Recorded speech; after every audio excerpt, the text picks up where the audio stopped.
everybody. We're almost there, y'all. Giving Day is April 26th, and the site is officially open, and giving is happening on the website. Last I looked, we were like over 60,000 or something. So the closer we get to Giving Day, the more money will start coming in, and I just look forward to the success of your organizations. A few things you should know is that this is our largest amount of nonprofits that we've ever had participate in East Texas Giving Day. We are almost at 300. We have 297. So applause to all of you that have registered and that are getting your marketing pieces out. So let's go ahead and let's get started. Oh, I guess I'll tell you who I am. I'm Holly McFarland. I am the PR director for East Texas Communities Foundation and your guide through East Texas Giving Day. So I'm going to turn off the camera and get started on this presentation. It will be recorded and it will be available on the East Texas Giving Day site under nonprofit resources. So here we go. Okay, so along the way, if you have any questions, please put them in the chat or feel free to, I think there's a questions tab as well. Either way, whatever makes you feel the best way to communicate you're having a question, let me know. If you're shy, you can email me after this presentation is over. So, okay. This is the final presentation in our Giving Day 2022 series, and it is on donor stewardship. These are tips and things that you should be thinking about as you go into your Giving Day full event. Okay, so I have to start off with what is ETCF for any of those that are first timers. We are a nonprofit corporation, 501c3 charity, serving individuals and nonprofits in 32 East Texas counties. We are a charitable fund administrator, which we do 5 different kinds of funds. The first is a donor advised fund, which is basically like a charitable checking account. An individual could bring a complex asset to us here at ETCF. It could be land, it could be a plane, it could be a business. There's lots of different really complex things. Giving cash and giving stocks are really not the best tool for a individual to give. They get a much larger tax savings when they give these more complex assets. So that's really what our job is here at the foundation. We are really good at converting those weird assets into charitable dollars. But we do that using a tool known as a donor advised fund. Nonprofit funds are to benefit a single charity. It can be you can refer to it as a nonprofit endowment, but it doesn't have to be endowed. It can just be for whatever kind of fund, if you need a rainy day fund. So we have different ways that we can set up a nonprofit fund to benefit you where you have access to the funds. So if it's something that you've been questioning and trying to decide if your nonprofit could possibly create something here at the foundation, just give us a call. It costs nothing for you to talk to us, and we can help give you some guidance along the way to help you possibly have that as a resource in your toolbox. Scholarship funds are probably the most understood device that we use here at the foundation. Basically, someone who has a love for education deposits some money here at the foundation, and then we run a full scholarship process and award scholarships out to deserving high school and sometimes non-traditional students across East Texas. Scholarship season just wrapped up, and we did $750,000 going out to our students for academics in the future. So it's really exciting how much our scholarship programs have grown. And so, yeah, we just look forward to seeing where that will go. So every year, those just keep building. People just really love creating a legacy through scholarship funds. Designated funds are kind of a catch-all. They can be based on a field, a geographic location. It's really the Swiss Army knife of giving at this point. And our unrestricted fund. Unrestricted fund is what we use to give those prizes that are available to you guys on East Texas Giving Day. If you have not reviewed the prize list, it is available on the Nonprofit Resources tab. And there is also a supporting webinar where you can get ideas on how to strategize and use those East Texas Giving Day prizes to motivate donors.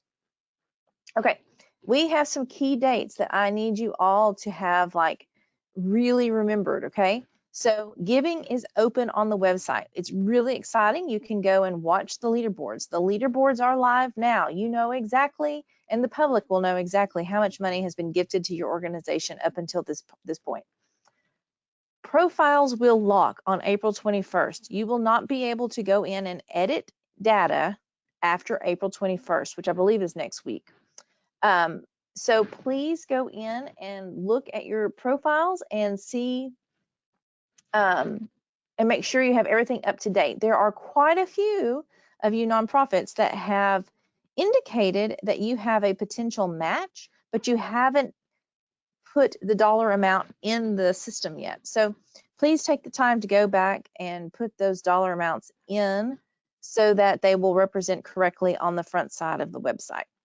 And then Giving Day is April 26th. This is also a really good time for you to go as if you were a donor to your landing page. So go to easttexasgivingday.org, type in the name of your organization, and see what the public sees. If you see something that you think needs to be corrected or modified, log back in before April 21st and get those things updated.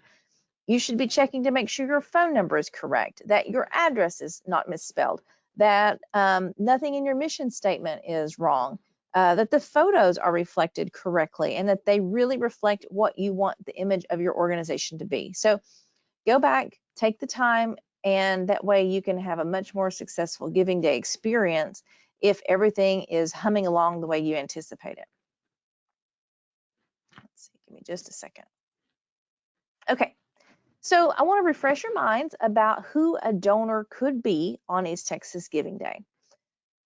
During East Texas Giving Day, at the end, we do a donor survey, and I also use Google Analytics and some other resource tools that are available to me to find out who's on the site and who's giving. So as you are thinking about your strategies moving into Giving Day, remember that about 74% of the donors are female, and 80% are 45 and older. So be thinking about that, especially in all of your communications and how you want to steward an individual that is a female over the age of 45.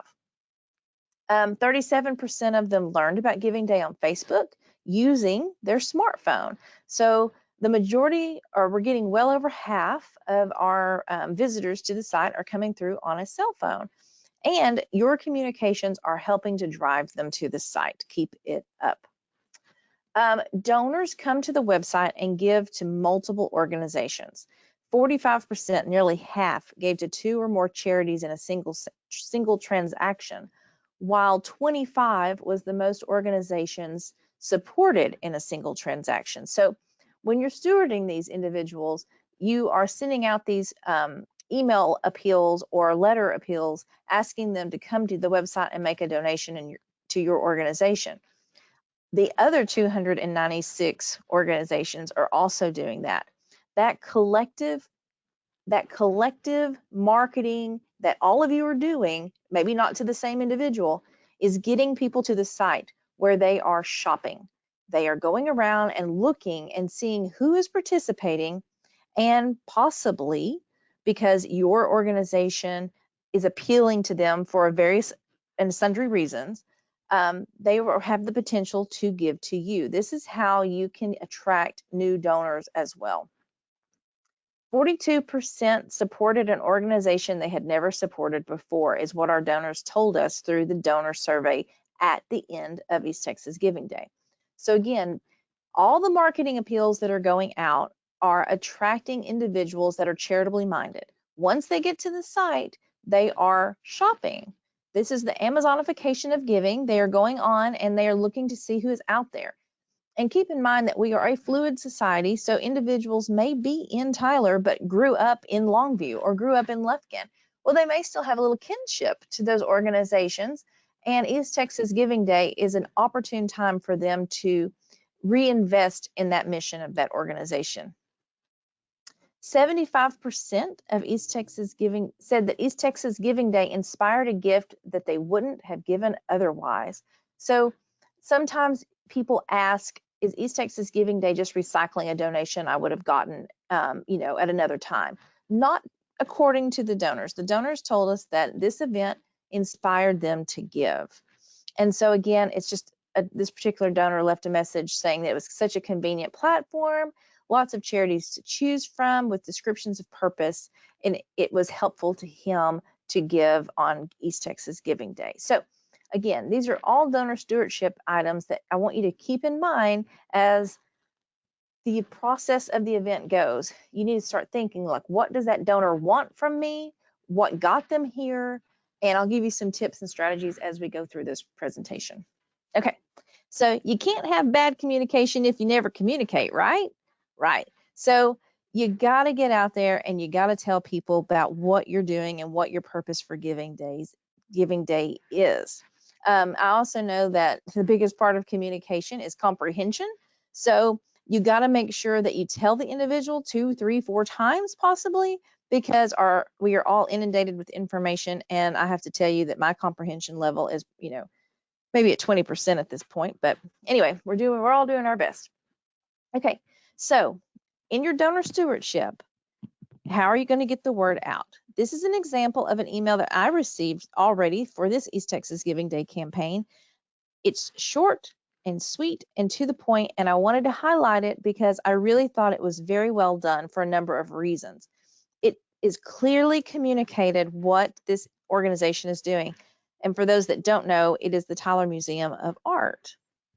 They clearly tell me what they want to use their East Texas Giving Day funds for. There's the East Texas Giving Day logo, and they want to help us refresh our galleries. If I never read another word, I know that East Texas Giving Day logo is there, and they want me to donate, because I know it's coming from a nonprofit, to help refresh their gallery.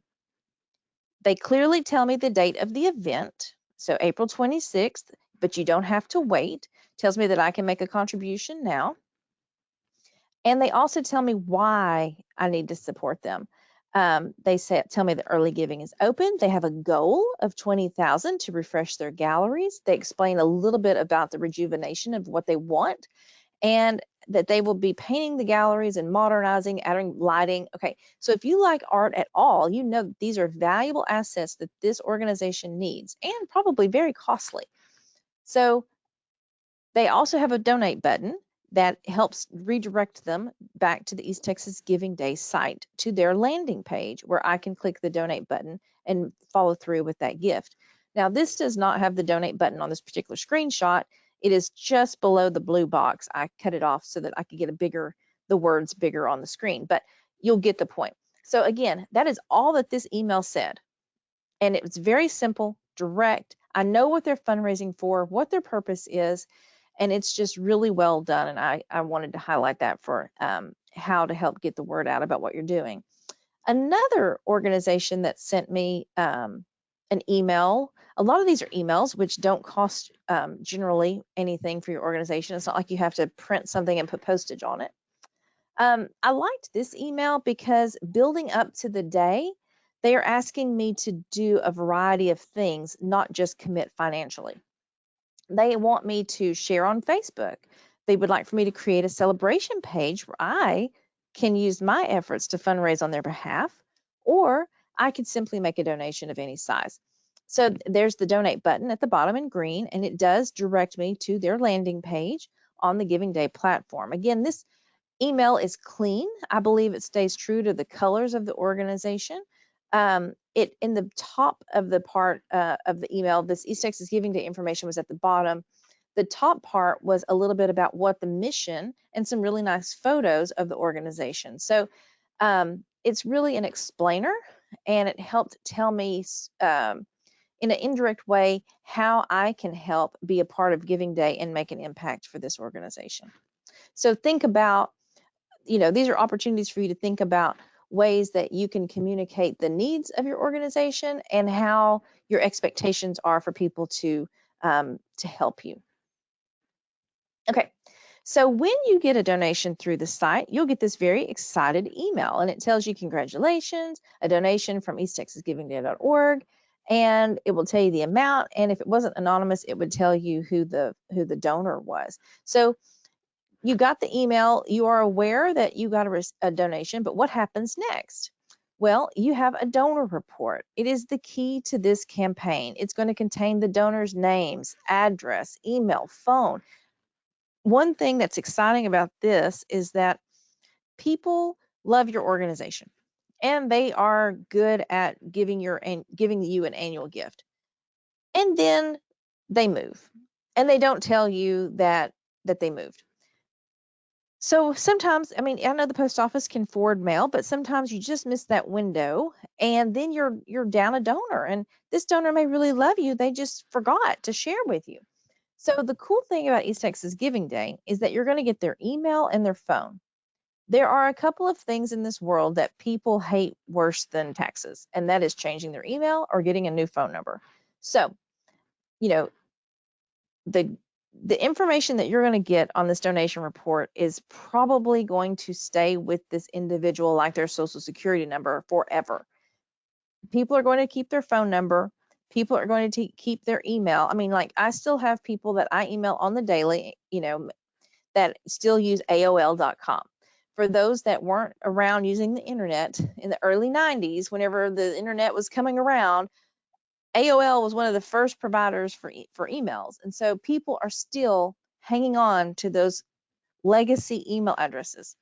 So again, that is content that you can use forever in your marketing strategies. Okay, so this donation report updates in real time once the donation is processed. So you can keep logging back on. You can do all those things in order to, you can go back in and see all the donors that gave to you during the day. Okay, so how do you access it? That's going to be your next thing. You go to easttexasgivingday.org. You log into the admin portal, which means you put in your email and you put in your password. You will click on My Donations. I believe on the day of, this replaces this spreadsheet replaces your dashboard because we want you guys to have easy access to it and not have to hunt. But in the interim, during early giving, you may have to go to My Donations tab. You can click Export. It comes out in a Excel file. Do, as a cautionary tale, look and make sure that it is filtered by the correct date range. I know one year a nonprofit downloaded their report and were sending thank you notes to people who had given gifts the year before.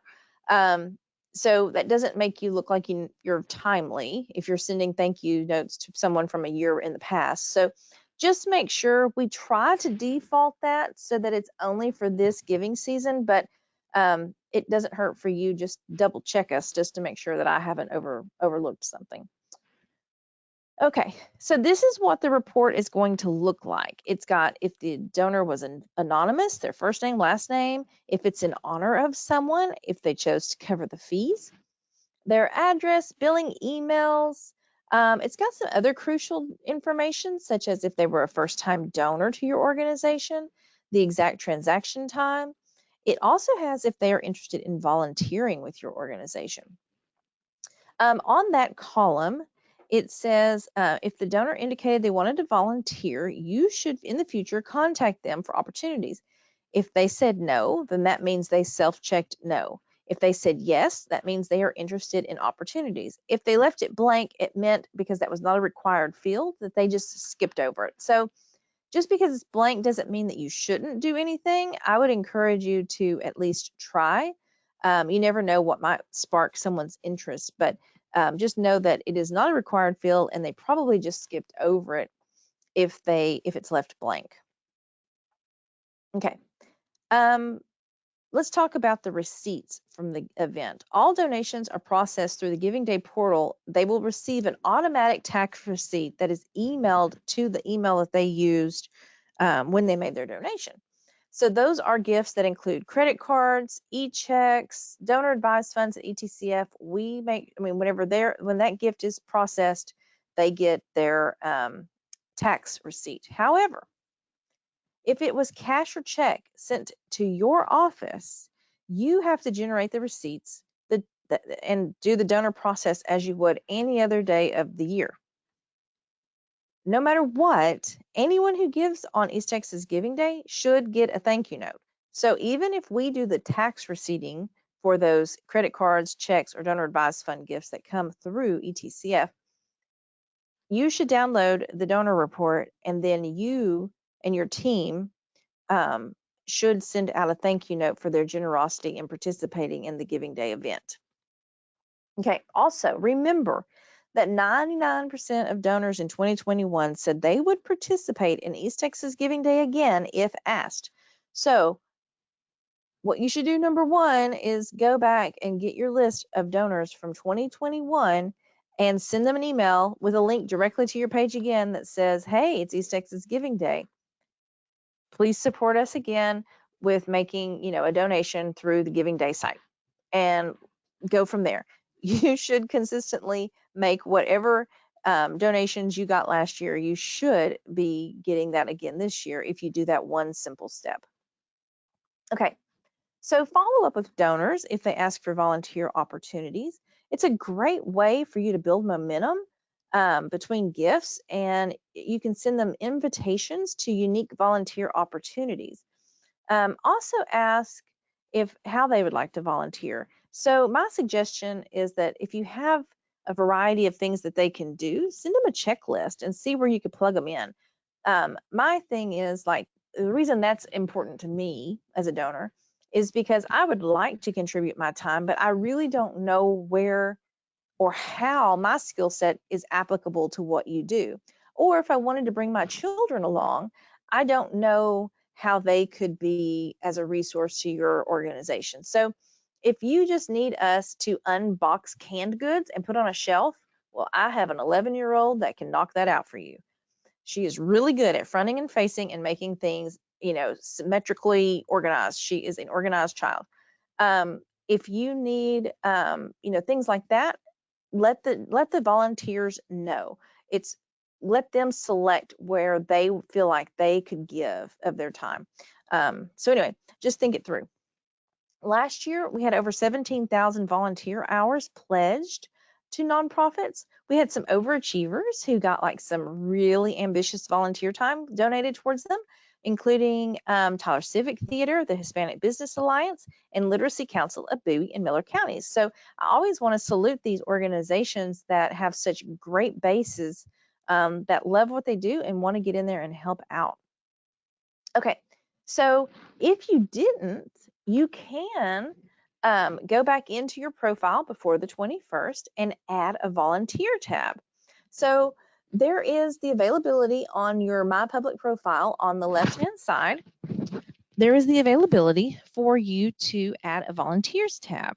And that's where you can kind of create the checklist, as you see here, that Christian Women's Job Corps of Nacogdoches created, where they list some opportunities where they need assistance. So it's a great way for you to communicate to those donors, kind of give them an idea ahead of time. This is also a tool. EastTexasGivingDay.org does not go black after East Texas Giving Day. You just can't make donations through the site, but all of your information is still there and will be for the rest of the year. We, as a resource, you guys should know that when people call here at the end of the year looking for organizations and wanting to research organizations, we use the Giving Day platform as a tool and a resource tool to encourage donors to go on and look about what is available out in their communities.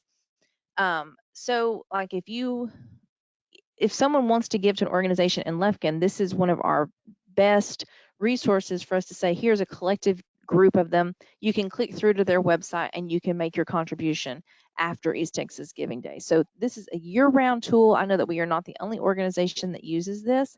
At the end of the year, usually in November, December, a lot of media outlets use this to get Giving Tuesday interviews with individuals to see if they are participating in those other fundraising online events. So again, any information that you populate on this site is a resource that will be used throughout the year. Okay, so if you have participated in East Texas Giving Day for multiple years, it's time to start comparing that data. This is going to help you when you're trying to segment your donors. Did the donor increase their gift amount over the course of the years? If they did, fabulous. If they didn't, what communications did you use that in year 2020 got them to give more than they did in 2021. Start trying to compare what communications that you used, and see if you can figure out how to drive the giving to your organization. Did a first-time donor on East Texas Giving Day convert to an annual donor? So you'll know because it's all indicated on that donor stewardship on that donor Excel sheet. You'll know if they were a new donor. You should have that in your CRM where you can log back, or you can go into your personal organization CRM and start pulling those things. You need to have like affiliation codes or something on those donors that gave on East Texas Giving Day so that you can use that knowledge to better suit, to have your communications better suited to those individuals. You can find out if your board gave. I always say East Texas Giving Day really shows, and you can't really hide behind the covers on this one. Their names are clearly indicated. It could be the husband-wife pair. It could be however, but you can log back in and you can see if that board member gave. If they all give before East Texas Giving Day, it's a great marketing moment for you where you can go onto your social campaigns and say 100% of our board has supported our efforts on East Texas Giving Day. Won't you too?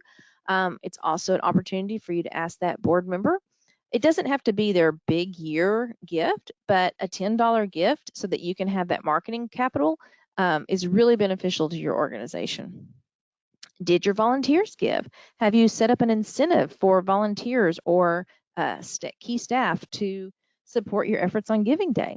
We've seen it where organizations have a breakfast that they bring in on Giving Day, and in order for you to get your free burrito, you have to give. And so it's a great awareness builder. It's a great opportunity for you to perhaps, maybe you don't want to tap your employees for a donation, but maybe you want them to share that they work at your organization and that you want them to tap into their circle of influence. So perhaps you don't tell them that they can't have a burrito if they don't donate, but perhaps you tell them that if they share, and tag your organization, and then it's East Texas Giving Day, then they get the free burrito. So think about what you can do. East Texas Giving Day is not only about asking, it's about giving. What can you do to celebrate the work that you do, the mission that you have in the community, and the individuals or clients that you serve? Also, did a lapsed donor come back? That's something to think about. Using the records from East Texas Giving Day and your CRM, how can you compare that data? Once East Texas Giving Day is done, you shouldn't just push it under the carpet. It really is a resource and a way for you to build that connection with donors. So be thinking about all these components as you're going through your campaign. Oh, and what is the giving level that most donors gave? So that's something else to think about. Is this a $100 a donation event, or is this a $10 a donation event? Think about what the dollar amount that the most was given to you, and then figure out how to strategize about what that dollar amount would do for your organization. So if the average donation amount was $50, what does $50 do for the people that you serve? Think about how to convey that message. And did you get East Texas Giving Day donors to convert to an annual fund? Again, get them in your database, tag them, and talk to them throughout the year. I hope that you're not only talking to them for East Texas Giving Day. So celebration pages are an excellent way for you to utilize fundraising outside of your organization.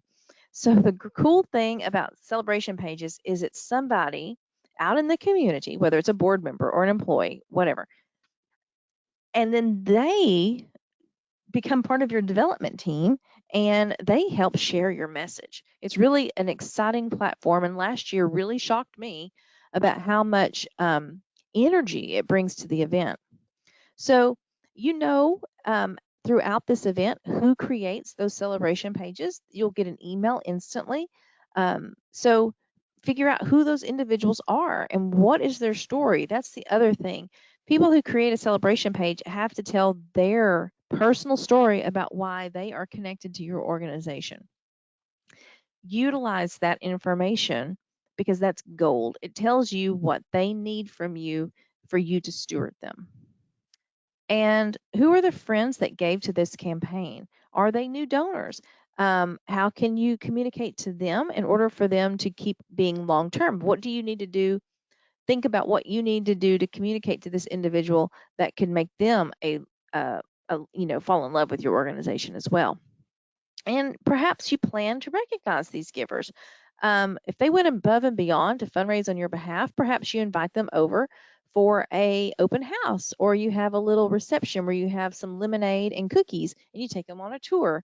So think about people who create a celebration page in your honor. They went above and beyond. And how can you reward them for their efforts after East Texas Giving Day is done? So these are an example of some of the celebration pages that have been created so far through the platform. I believe individuals can create celebration pages through the event. This year they are a little different looking, but still as effective. So these individuals that created these would then email them out, share them on social, text to friends to support their efforts for East Texas Giving Day. This was an email that I received last year about creating celebration pages. It tells what they want. It tells what they want the contributor to do. Again, I thought it was well done. It had some of the language from last year, so keep in mind that the language is not exact for this year's event. We changed them from peer fundraisers to celebration pages because I want people to celebrate you guys. And East Texas Giving Day should be a fun fundraiser. So that's why we changed them to celebration pages. Anyway, so review that email and try to steal some ideas. Okay, so let's talk about some goal settings. Donor retention rates. Knowing your donor retention rate is important because it indicates donors' satisfaction. So y'all all know donor acquisition is very expensive and your resources are limited. So nonprofits should focus on retaining donors that they already have and creating that loyalty. So the way you can do that is a simple mathematical equation, which y'all, I did not succeed in math. It was not my strong suit, but at least I can at least figure out even what this means. So you take your number of donors and divide it by the number of previous year's donors times 100. So let's say you had 15 returning donors, the number of previous year's donors were 30, multiply that by 100 and you get your percentage. So it's just something to keep in your tool shed so that you can try to figure out what your donor retention rate is and be thinking about how you can increase that donor stewardship. One of the key things is getting organized. Use your CRM's reporting tools to track the habits of donor groups. You can segment them by your donors by donor type. Were they first-time givers, major donors, demographics? If you know that information, male, female, age, their zip code, where did the giving come from? If it was a campaign that you did, say a gala or your golf tournament or East Texas Giving Day, which campaign did this individual consistently support? And how long have they been supporting it? 10 years, 15 years? Are they treated differently? I mean, should you treat these individuals differently than a first-time donor? Yes. People who love your organization and really understand your mission should be receiving different kind of communications than those who are your first-time donors. It's not a blanket. To be a sophisticated marketing and donor stewardship team, you really should have these kind of blocked off. Their communication should look a little bit different. A lot of it's overlapped. I didn't say that it wasn't, but it really should look a little different. Here's something that you could consider doing. It may not be a good fit for every organization, but you may want to send a welcome packet, which could be a brochure, a letter, some basic materials from your organization. You could invite them to take a tour. Again, that's a great thing that you could possibly do for people who create celebration pages, to really invite them in and try to, really welcome them to your organization. You could certainly add any of these individuals to any of your marketing list, whether it be email or print newsletters. Now, here is my pet peeve. The first piece of mail that a new donor receives from you should not be another ask. It should be informative. And I'll tell you why I feel this way. This really just irritates me. And it's because I think we were all raised better than that. If grandma comes to my kid's birthday party and she gives them a gift, I don't automatically hand them a list and say, here's the next giving opportunity. They would like this Lego set and this crayon set. That would be rude. No one does that. So think about your general manners about how you would treat family, because these donors are going to be like your family to your organization. So think about it and know that just because there are things out there that say, big corporations that are telling you everything should have a return address and have an ask in it, blah, blah, blah. It doesn't necessarily translate to what your organization is doing. If you are a big machine organization, perhaps that is what people expect. But I want to give to an organization that is genuine, that I feel close to, that I think really wants my and can really benefit from my support. So again, that's just my pet peeve. I will move on. Okay, communications are key. So a handwritten thank you note, this is one of our donors had told us, a handwritten thank you note goes a really far way with me and my family. It made our simple $100 donation feel like the gift mattered. I thought this was really special. It's a really well done thank you card as well. I can also tell you that last year, one of the donors that I personally know gave to an organization with a similar name to an organization in Tyler. And he called me and he said, I think I gave to the wrong organization. Can you go in and look? And I said, certainly. So I did. And he had given to an organization that he had not intended to give to. But during the time that he was calling me to say, I think I've done something that, gave to the wrong one, he received a email that said, thank you. This gift is going to go a long way to do blah, blah, blah, blah. So as he's talking to me, he's like, oh, well, hang on.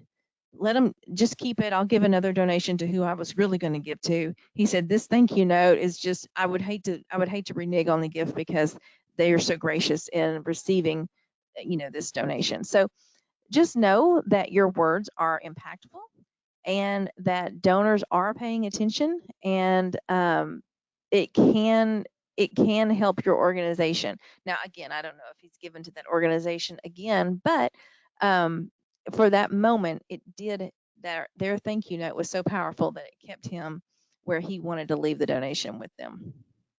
Okay, so this is a good email that was received after East Texas Giving Day, because it told me what the donations were going to do. It told me how many boxes of food, how many partners in the 26 county area that it was going to help. It told me how many meals were served in the month of April. This is just good data.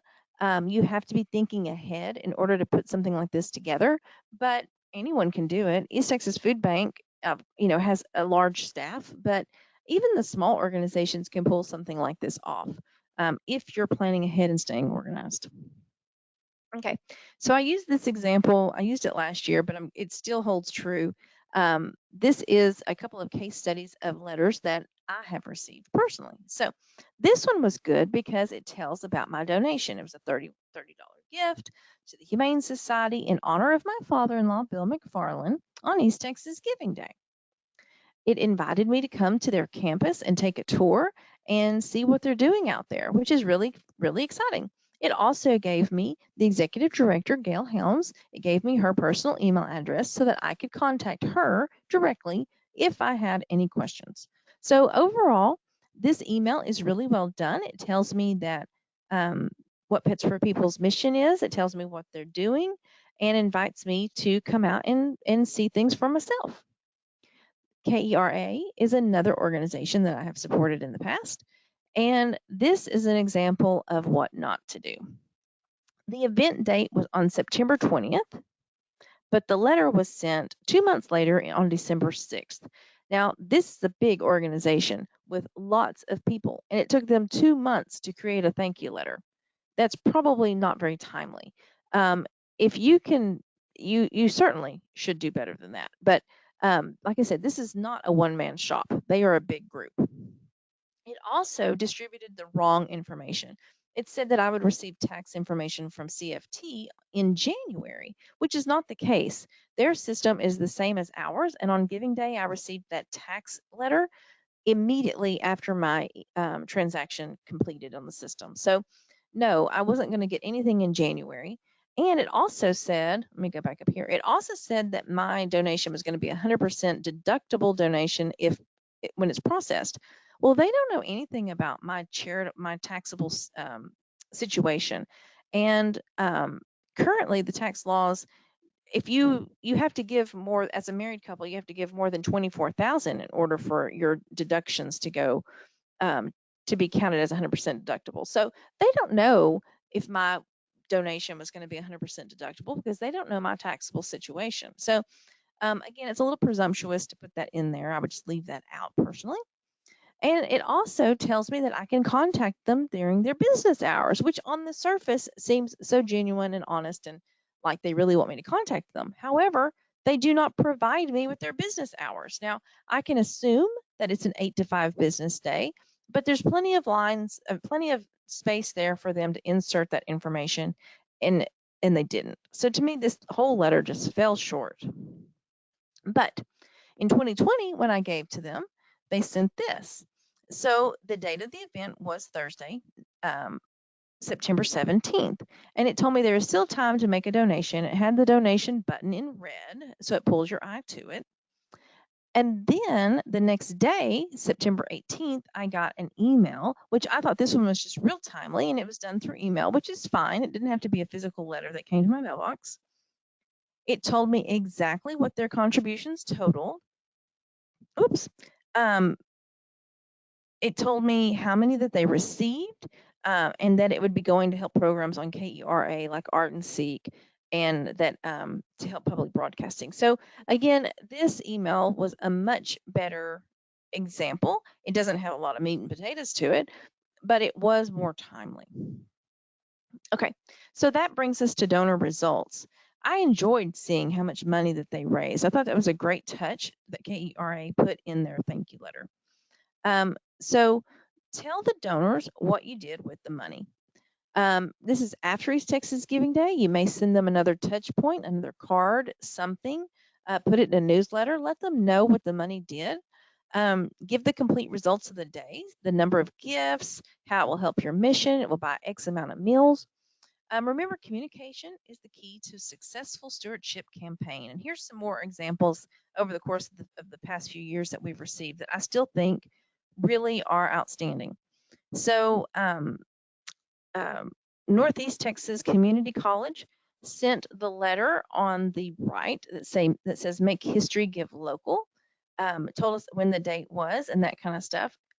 And then it told us on the back about a match that they received for the event and told us what to do to go and help them unlock this match. After East Texas Giving Day, maybe a month down the road, we received a postcard that told us, thank you for your support and the total amount raised. It was, and all the stats from the event. It was just a really clever, I think they've done it every year since. It was just a really effective way for them to keep me in the loop about what this campaign did and how it was effective for their organization. You could go digital if you have the staff time and the patience. I do not. But if you have the staff time and the patience, you can create a lovely video that you can share out on YouTube or on social to all of your constituents.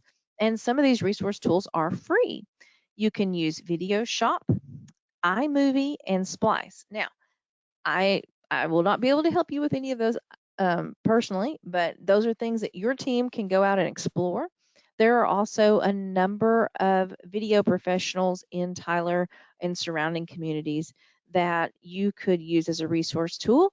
And I'll tell you this, you can create a very effective video using your phone that you send out that's kind of candid. And that can be just as effective or more than a polished, beautifully done professional video. So think about what your constituency wants. Do they want a polished, with captions video, or do they want you being honest, saying what your mission is and what this money helped accomplish? Okay, so this is like a oopsie beware moment. So at the end of East Texas Giving Day, I try to reach out to all of our media partners, send them a little bit of swag, and tell them how gracious we are and thankful that they participated in sharing the message of Giving Day and getting the donors to the site. So my dear friend Cynthia Mclaughlin, she is no longer at KETK. She is down in Florida soaking up the sun and looking cute as ever on the nightly news. But when she was still here, she was very sweet to our organization, and we sent her post media event, post East Texas Giving Day swag, and she graciously shared it with all of her followers on social. I did not intend for her to post my thank you note. So I'm very thankful that A, I spelled everything correctly, and B, that my thank you note was genuine and really apparently touched her in a way where she felt like the world needed to see it. So also be aware that your donors could do the same thing. Your thank you note could be shared publicly. Again, while this is all in good this is all in good spirits. She meant no harm by it. I just didn't anticipate it. And it's just something that you should think about when you're sending those thank you notes, that they may not be just between you and the individuals. They may decide, because social media is so prevalent, that these individuals may decide that they want to share that they contributed to your organization and what you said in return. Okay, so let's go back to Development 101 and think about, how does East Texas Giving Day fit in my plan? So again, we will always talk about the pyramid of giving, and East Texas Giving Day falls right down here at the bottom with annual gifts. These are your baseline entry-level gifts typically. It's the can you support us this year, folks. Major gifts are going to be, would you consider supporting us with this campaign? And planned gifts are, do you think enough of our organization to be included in our estate plan? So as you build someone through the pyramid, they're almost always going to start off as an annual giver. Annual giving is the primary route to raising funds to accomplish your organization's mission. Annual giving is the beginning of a relationship, usually starting off with a first-time donor. Annual giving consists of 3 areas, which is appeals, events, and then stewardship. Again, stewardship is the key to the cycle. To keep the wheel turning, you really got to make that individual compelled to continue to give. The purpose of annual giving is to renew donor support, obviously. Cultivate donors to increase giving levels and solicit new donors and broaden your base of support. Identify and develop new leadership. These are someone that may be interested after they've given for some time and becoming a volunteer, and then moving them into like volunteer coordinator, things like that. They can help educate constituents about your organization's work, identify and develop major gift prospects, and it helps build that loyalty that you want. You want them to love your organization because they are connected to your organization. Typically, annual giving is going to be the largest number of donations throughout the year, but typically of a smaller size nominally. It is less personal, but it's not impersonal. You know, you want these people to give to you. You want individuals to give to you and support your organization. But these are not, you don't necessarily have lunches with every annual donor that gives to you along the day. This kind of attraction brings a mass appeal in your communications. You're not targeting a specific group, a specific planned giving. You're not going to do planned giving to the masses.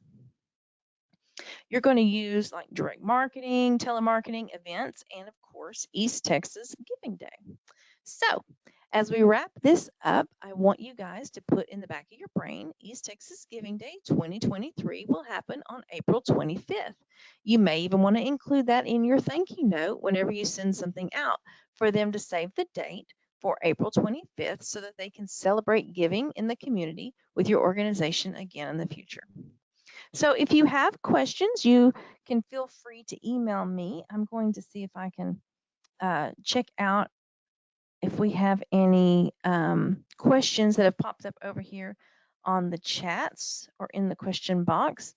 I really don't see anything yet. I'm going to keep giving this a few more minutes for you guys to let me know if you do have any questions. Otherwise, this, here, I'll tell you what, I will escape out of this right quick and we will pop up the internet. Just so that y'all know, whenever I talk about nonprofit resources tab, let's go back over here. This is the homepage of the Giving Day portal. When I talk about the resources tab, it's under the About menu, nonprofit resources. Everything that we have discussed since January is located here on the public facing side of the site. Your nonprofit toolkit, those dates, yard sign pickups, all of this stuff has been listed out here. These are in red, are all of the past webinars that you are encouraged to go back and look. And the webinar you're listening to right now will appear down here under Donor Stewardship Webinar once this webinar is available for me to tag. So if you haven't already, we have these best practice videos. These are 2 organizations that took the time to help explain how they were successful in Giving Day and gave some of their strategies and some of the tools and resources that they used. So if you haven't already, I do encourage you to go listen to those because these were 2 very well done campaigns. Pregnancy Hope Center of Lufkin was new to the event in 2021 and had the most new donors and the most overall donors throughout East Texas Giving Day last year. So they were very, very efficient in their fundraising for this campaign for a first-time organization. You can also click over here and see this is a tab that you may want to share to your donors if you're doing email communications about how it gives screenshots on how to create a celebration page. So this is a great public tool that you can use as well. Just link to this page. All you do is cut and paste this up here at the top in the URL, and you can share that with your people. We can browse celebration pages. These are people who have already created celebration pages to benefit organizations. It's very exciting for me to see these. So we have quite a few. Let's see, we have 63 so far that have been created. They are not in any kind of order. These are populated as they are created. So they are not in alphabetical order or anything like that. Also, you can come over here and start browsing organizations. These are in alphabetical order, but donors can come over here and sort by county or just organizations that have matching funds. So I know this becomes a tool as we go through Giving Day for people towards the end of the event that want to support those that have matching funds and help them get over the hurdles. Finally, leaderboards are live. You can see right now that we are over $60,000 in funds raised, and currently Promise Academy is leading the charge. We still have several days before Giving Day, and so this is just a fun way for you to direct people to your landing page so that you can show them how much your match is and that kind of stuff. But it's exciting to see that this many organizations have already generated income on Giving Day. Now, also on a side note, we do have a few Giving Day signs left. If you would like one for your organization, you can come to our office in downtown Tyler. We are on the 2nd floor of the Chamber of Commerce building at the end of the hall, and we will share with you any signs that we have left. You might want to call before you come because I do anticipate those going quickly the remainder of this week. So I'm going to pop back over here and make sure no questions have been put in the chat in the meantime, and I don't see any. So we are going to wrap this webinar up, which tells us that we are winding down this Giving Day campaign, and I really hope the best for all of you that are participating. And if I can provide you with anything to be successful, just let me know, shoot me an email, and we will do our best to get that for you. So I will see you all soon, and good luck. Thanks.